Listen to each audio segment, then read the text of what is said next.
And it goes this way. Sometimes when we touch, honesty's too much. Yun lang po.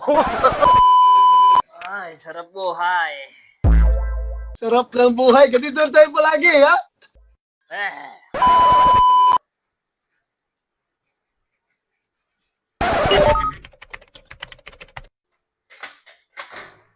Ay, nako.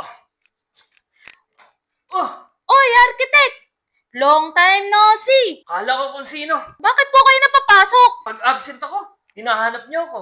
Pag nandito naman ako, tatanungin niyo ako. Bakit ako nandito? This is the worst day. Pasensya na po, architect.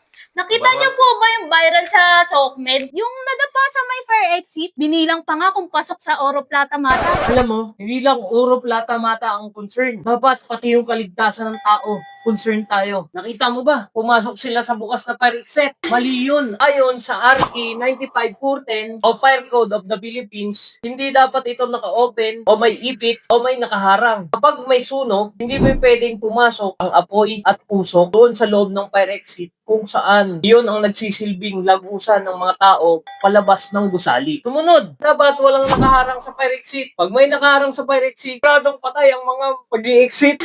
Sumunod, dapat din, madali itong buksan. Dapat merong panic device. Panic device, roll Fire exits are VCR. usually colored red, and they come with giant handles. It's designed like that to be noticed in an emergency, and to open easily when lots of people hit the door. Sumunod, mayroon din itong standard na sukat upang hindi matalaysod ang mga nagmamadaling tao. Ang maximum na taas ng hakbang ay 180 mm. Ang minimum na lapad ng yapak ay 280 mm.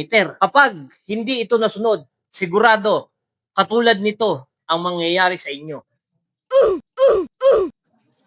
Sumunod, ang fire exit din dapat ay diretso sa ligtas na lugar. Palabas ng gusali, hindi paloob ng gusali.